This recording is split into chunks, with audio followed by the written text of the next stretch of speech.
Bonjour à tous, bienvenue au JSFC 2025. Je suis Thomas de Saint-Nicolas, interne de cardiologie au CHU de Lille et j'ai le plaisir d'interviewer le professeur Christophe Leclerc au sujet des enjeux démographiques de la cardiologie en France. Quel est l'état des lieux de la cardiologie actuellement en France? Oui, en effet, c'est un sujet très préoccupant. Un point de vue général, en termes de médecins, on est environ 200 000 médecins en France, qui représentent à peu près 3 médecins pour 1000 habitants. En ce qui concerne la cardiologie, selon les différentes données, nous sommes environ 6300 cardiologues en exercice en France, à peu près moitié hospitalier, moitié libéral, ce qui représente un chiffre de 8 cardiologues pour 100 000 habitants, ce qui nous place dans la moyenne européenne. Alors il faut savoir que parmi ces 6300 cardiologues, il y a 31% de femmes, ce qui est une bonne chose. Par contre, aujourd'hui, il y a 25% des cardiologues qui sont âgés de plus de 60 ans, donc qui, dans les proches années, vont partir à la retraite. Donc voilà un petit peu l'état des lieux brut de la cardiologie en France, sachant que les pathologies cardiovasculaires sont très importantes. Je vous rappelle qu'il y a quand même 15 millions de Français qui souffrent de pathologies cardiovasculaires. Quel est l'état des lieux entre le nombre d'arrivées de nouveaux cardiologues et internes par rapport au nombre de départs à la retraite actuellement?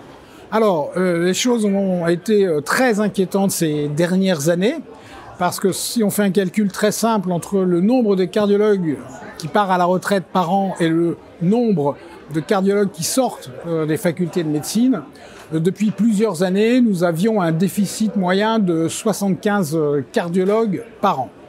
Fort heureusement, depuis l'année dernière, la tendance s'est inversée. On reste positif cette fois-ci, mais avec seulement plus 26 cardiologues, ce qui est largement insuffisant, car tout le monde le sait, on a une population qui vieillit de plus en plus, on a une augmentation de la population tout simplement, mais surtout de la population âgée, qui est très consommatrice de soins, et notamment de soins cardiovasculaires. Donc, on a bien noté qu'il y avait un déficit de cardiologues en France actuellement. Quelles pourraient être les solutions dans le futur pour essayer de corriger tout cela? Alors, on a donné plusieurs pistes dans le livre blanc du Collège national professionnel que nous avons publié il y a quelques années, notamment avec la Société française de cardiologie. Alors, les pistes, c'est tout d'abord une augmentation du nombre d'internes, mais ça ne dépend pas de nous, ça dépend du ministère.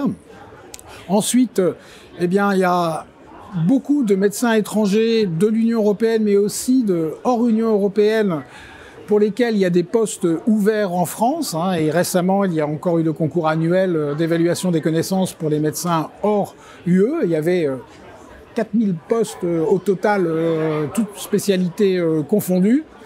Et le dernier point sur lequel on travaille beaucoup et lequel on croit beaucoup au niveau de la Société française de cardiologie, c'est les délégations de tâches, avec notamment l'apport des infirmières de pratique avancée dans le cadre des maladies chroniques et tout particulièrement l'insuffisance cardiaque, notamment pour maintenant instaurer, mais aussi titrer les médicaments, mais aussi la réalisation d'échocardiographie par des infirmières ou techniciens spécialement formés à cette technique, mais qui travaillent bien sûr toujours sur la responsabilité d'un cardiologue.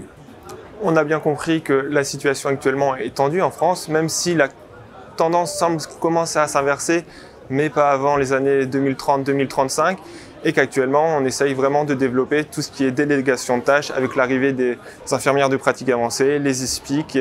Merci beaucoup pour ces réponses. Merci à vous.